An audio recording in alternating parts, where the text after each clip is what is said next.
Bonjour à toutes et à tous, soyez les bienvenus à l'écoute de votre journal radio des activités sociales de l'énergie. Bonjour Emmanuel. Bonjour Eugénie et bonjour à toutes et à tous. Ouvrons ce numéro de juin 2016. Et oui, car malgré cette météo incertaine, nous sommes censés être en début d'été. Mais nous reviendrons dans ce journal sur ce printemps agité, autant météorologiquement que socialement. Voici donc le sommaire.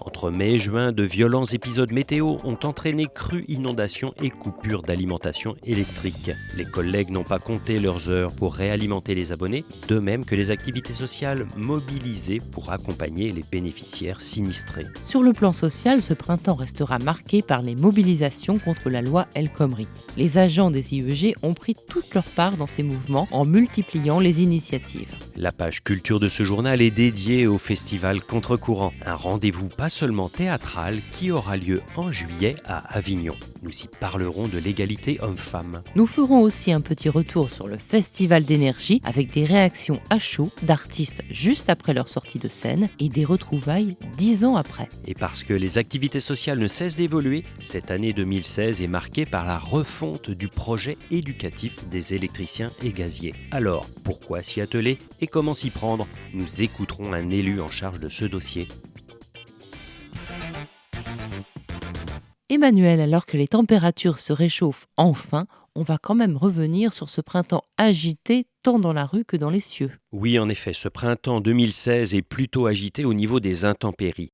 Devant l'ampleur des calamités naturelles qui se sont abattues sur l'Europe, pluie, grêle, inondations, les activités sociales ont mobilisé l'ensemble de leurs structures pour venir en aide aux familles sinistrées. Une cellule de crise a ainsi été mise en place dès la fin mai. L'ensemble des CMCAS et des territoires ont été contactés pour établir un état des lieux des besoins locaux. Suite aux 65 déclarations de sinistres touchant des familles de bénéficiaires déjà transmises au courtier d'assurance de la CCAS, chacune des CMCAS concernées a été informée et a pu ainsi activer son propre réseau social et solidaire pour se rapprocher des personnes touchées. Devant l'ampleur des dégâts, des familles ont été relogées dans des hôtels ou hébergées dans des centres de vacances comme celui, par exemple, de la ville du Bois en Essonne. Enfin, notons que face aux besoins urgents des familles qui ont parfois tout perdu, le Secours populaire français des électriciens et gaziers relaye un appel aux dons en argent, en vêtements ou en meubles pour venir en aide aux personnes les plus touchées par ces calamités. Plus d'informations sur le site www.secourspopulaire.fr/FNEG/. Côté social, le printemps 2016 aura été celui d'une mobilisation massive contre la loi El Khomri.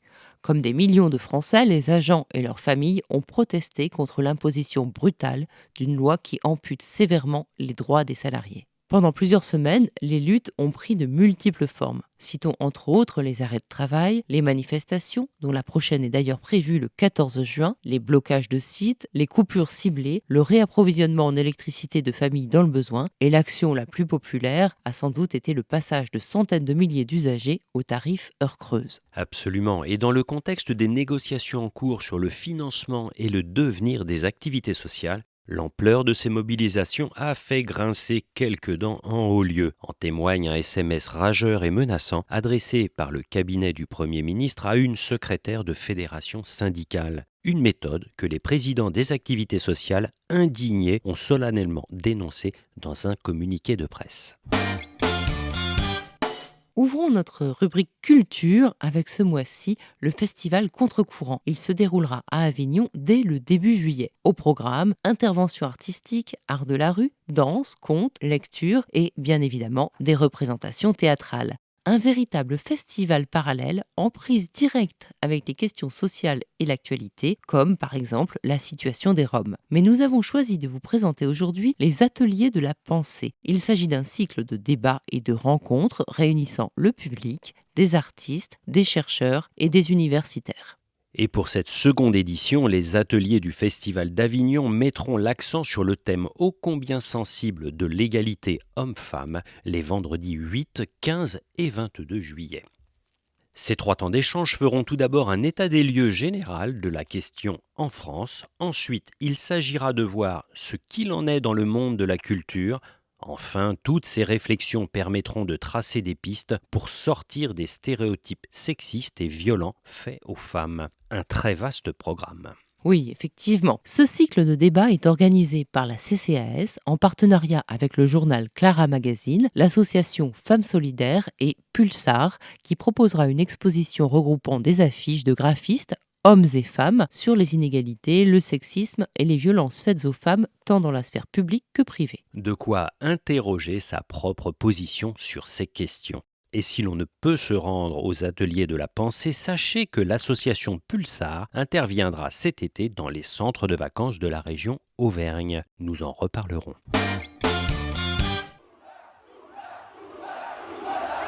Parmi les événements marquants du mois de mai, le Festival d'énergie n'a pas été le moindre d'entre eux. Profitons-en pour nous remémorer ce week-end très attendu et qui, selon celles et ceux qui l'ont vécu, fera date. N'est-ce pas, Eugénie ?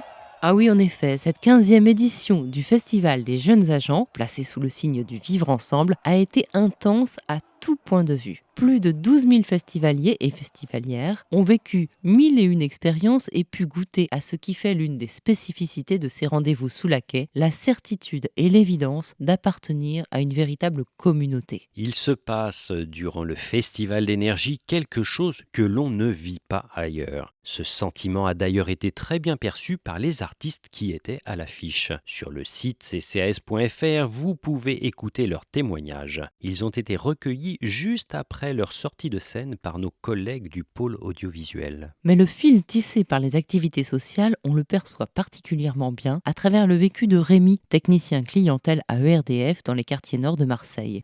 À Soulac, il a retrouvé Thomas d'Electro Deluxe. 10 ans auparavant, celui-ci était intervenant dans la colo Paroles et musique où Rémi avait choisi de séjourner. Comme s'ils s'étaient quittés la veille, ils ont parlé musique et paroles, celles que Rémi continue à écrire, à jouer et à chanter pour son plaisir. Et si aujourd'hui il n'en a pas fait son métier, c'est sans regret, mais sans exclure non plus de remonter un jour sur scène. C'était Paroles et musique, je crois, la colo. C'est ça. Paroles et musique.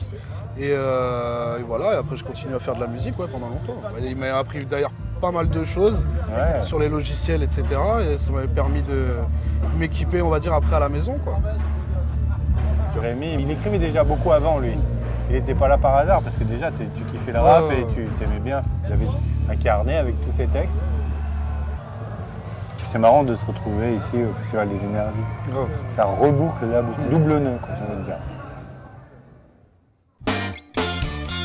Restons aux côtés des jeunes avec l'un des chantiers majeurs de cette année 2016, la réécriture du projet éducatif des électriciens et gaziers. Mais Emmanuel, de quoi s'agit-il ? Alors, on peut définir le projet éducatif des électriciens et gaziers comme le document de référence sur la base duquel chaque directeur ou directrice de colo va écrire le projet pédagogique du séjour.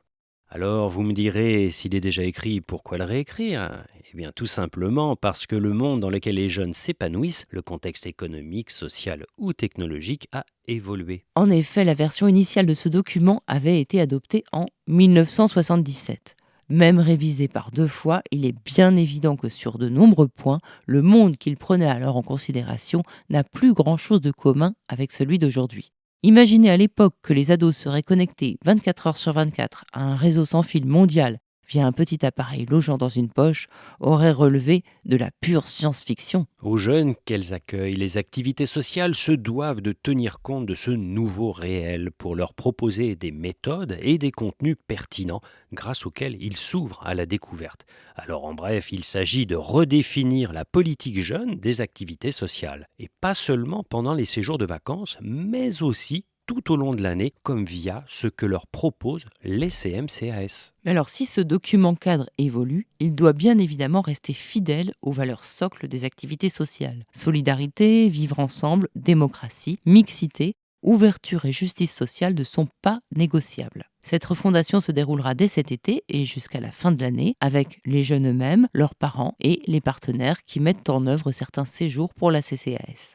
Enfin, puisqu'au sein des activités sociales, on est jeune jusqu'à au moins 26 ans, cette question a même été débattue pendant le Festival des jeunes agents. Et c'est là que vous avez recueilli, Eugénie, le témoignage d'Édouard Lépine. Cet élu, membre du groupe de travail, nous explique en quoi cette réécriture a un sens qui servira à tous les électriciens et gaziers. On a besoin que les jeunes s'expriment sur les questions de laïcité, de démocratie participative, de vivre ensemble, de mixité et toutes les mixités, l'égalité des genres. Mais au-delà de ça, les mixités entre la jeunesse, les plus anciens, l'intergénérationnel, les mixités sociales et plus largement l'ouverture au monde.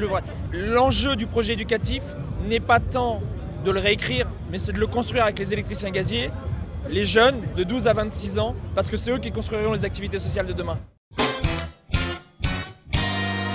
Il est maintenant temps pour nous de clore ce journal. Il a été enregistré le 9 juin 2016 et vous est proposé par la direction de la communication de l'ACCAS et le comité de coordination d'SCM-CAS. Il vous a été présenté par Emmanuel Colonnier Et Eugénie Barbeza. On se retrouve avec plaisir le mois prochain pour un nouveau numéro de votre journal radio.